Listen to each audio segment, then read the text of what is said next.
I was looking out the window and I could see where the arch was broken again. A South Fargo woman is once again cleaning up her yard after vandals destroyed it. Take a look. This is becoming an all too common sight for Nancy Windmill. Similar damage has done to her garden's arbor just 4 months ago. Valley News Team's Melanie Palmer has our story tonight about the vandalism that has plagued this woman's home. It looks like they jumped up, grabbed onto the top of the arbor and pulled it, and it happened to look the same way both times because it was leaning towards the west. Nancy Windmill and her family have experienced their fair share of vandalism in the past couple of months. They live here in South Fargo near Bennett Elementary School. The first time, Windmill says gazing balls were taken and smashed here on the sidewalk behind their home, and the arbor was destroyed. They thought this was an isolated incident, but they were wrong. We went and ordered another arbor and had to assemble it, and my husband and a buddy spent time, they cemented in, so there was a lot of work involved to put those in. And now Windmill says it's on to the next arbor, and they are hoping this won't happen again, so they're stepping up security. Probably get some security cameras. Actually, we got them and hadn't got them up yet. Windmill says it's frustrating the vandalism keeps occurring. She's sick of it. This one, it's a little bit safer, I think. She says she reported the incident to police, and she's thankful for neighbors who are always on the lookout. They're hoping to find the culprits that have been destroying their yard. In Fargo, Melanie Palmer, Valley News Live. Windmill says police were able to track footprints in the snow. She thinks they were kids in middle school or even high school. So we spoke with the Fargo Police Department, and they tell us they haven't had many reports of vandalism in the area. But to avoid these types of situations, they always encourage using motion sensor lights on your porch and deck. That way that will scare away any type of vandals. Always call them if you see any suspicious activity as well. Coming up after weather, Brooke Cruz will be sentenced next month after she pleaded guilty related to the death of Savannah Graywind. And take a look at this. These 5 people were arrested after a drug bust in Becker County, Minnesota. What officers found in just a few moments. But first, Hutch, we're finally seeing that wind die down. However, with that comes some cooler temperatures. Is that right? Indeed, it's a chilly night across the valley. We have clearing skies along with our decreasing wind, and that's a perfect recipe with a little bit of fresh, frosty flakes to cause temperatures to dive fairly quickly. A look out at Hector, 8 degrees on the thermometer. It is chilly. It feels like -3 right now. The wind has died down to 7 miles per hour. We have 7 in Moorhead, 5 in Langdon, 15 in Jamestown, and 14 in Gwinner.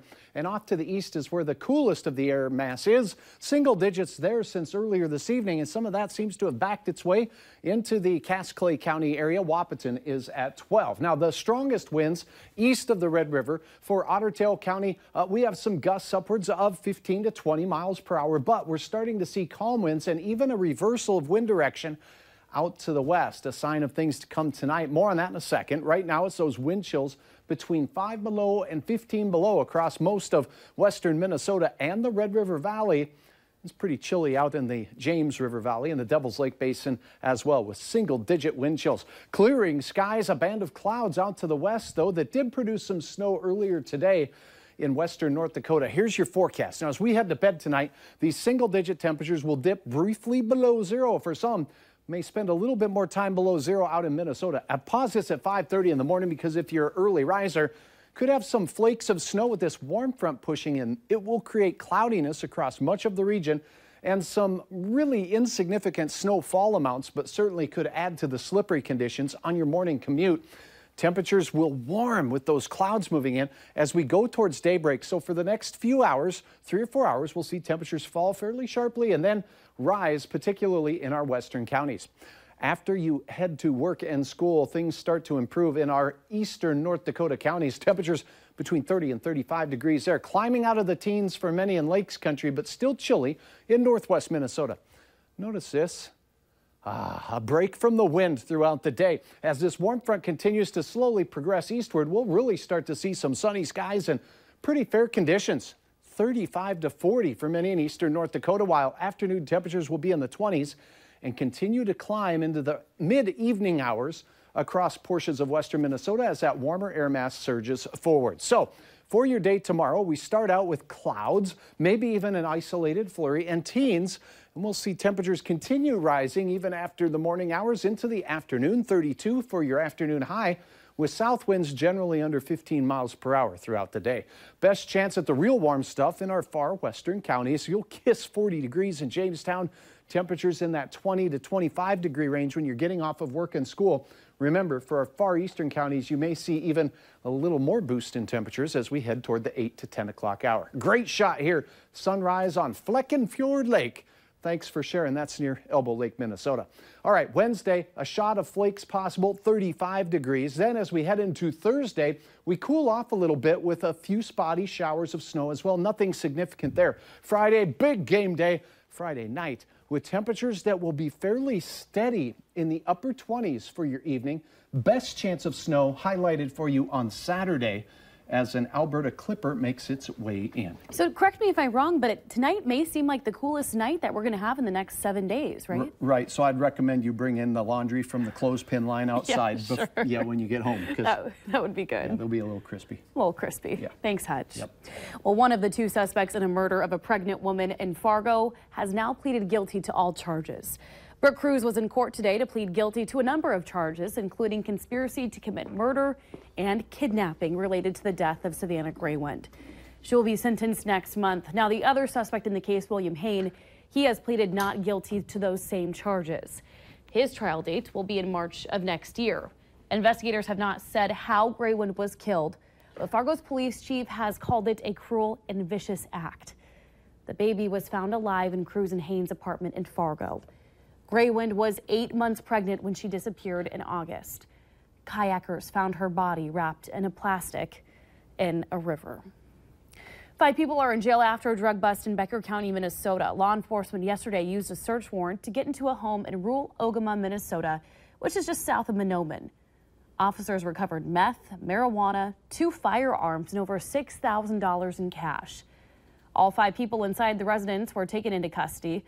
Formal charges are pending, and authorities say more arrests could be possible. The West Fargo School District is continuing to explore the possibility of offering preschool in West Fargo. Come fall of 2018, the kindergarten transition into the elementary schools will be complete. This will create more available classrooms for possible preschool programs. The school board is hoping to fill a need they found in the community. We do know through studies that there are opportunities for families that can afford to pay for programming, but there are not a lot of opportunities for families that do not have the funding to pay for their child to attend. But we'd like to have opportunities for both. These potential programs would be aimed at students that qualify for free or reduced lunch. Also discussed tonight, the board approved the retirement of Superintendent Dr. David Flowers for next June. A North Dakota man is dead after a rollover in Ramsey County. It happened around 8:30 this morning near Crary, which is just west of Devil's Lake. Investigators say the vehicle spun out on an icy road before hitting the ditch and rolling. The driver, a 90-year-old man from Fordville, was pronounced dead at the scene. His name is being withheld until family can be notified. Minnesota State Community and Technical College will no longer accept applicants for its advanced associate degree nursing option come next fall. But the school says it's not due to a lack of enrollment. According to the Dean of Health Careers, lower testing grades are to blame, but only for the advanced registered nurse program and only on the Moorhead campus. So students wishing to move from the practical nursing program to the advanced can still apply to the Detroit Lakes, Fergus Falls, and Wadena campuses. When we make the decision to or not to offer programs, we consider the data, the community needs. We keep in mind our mission, our vision, and our core values at all times so that we make the best decision we can for students. The school says with cutting the advanced registered nursing program next fall, it will also expand its practical nursing program from 30 to 60 students. The FM Diversion Task Force is recommending large-scale changes to the project, including sending more water through the river channel and also moving a holding area closer to town. The group held its 5th and final meeting tonight in Fargo. The project has been on hold since September when a judge halted construction over permitting issues raised by Minnesota. Upstream residents have complained because their land would be flooded when the diversion is needed. North Dakota Governor Doug Burgum says increasing the flow through the town and moving the holding areas are good ideas, but they will increase the cost of a project currently estimated at $2.2 billion. The group plans to issue a report within the next month. A rude awakening for some in Grand Forks. A woman's body found hanging from a tree early Sunday morning. The family says they were told the 75-year-old committed suicide. Neighbors were shocked and also confused. But nationally, the statistics of suicide rates are the highest for the elderly. Additionally, suicide rates are significantly higher in North Dakota than in Minnesota. Health experts say isolation may have something to do with those stats. As people get older, they tend to get more isolated, particularly if they don't have a large family. And coexisting with that are some people with mental health illnesses, either chronic depression or some anxiety disorders that increase their risk. Warning signs include withdrawal or sudden behavior changes. If you want more resources on suicide prevention, we've got a link on our website. For that, click on this story at valleynewslive.com. And also to remember to like Valley News Live on Facebook. You can follow the latest news, weather, and breaking news updates anytime on your feed. Just search Valley News Live, then like our page, and you're going to stay informed throughout the entire day.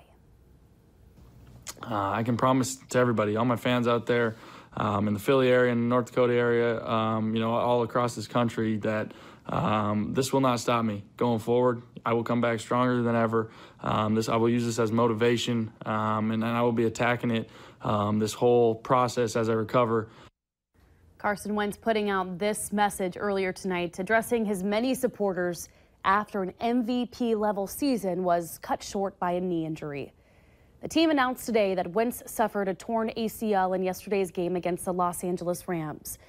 Wentz had an MRI earlier today that did confirm the injury, but true to form, Wentz is now putting out a message of hope, and thanks to his many supporters.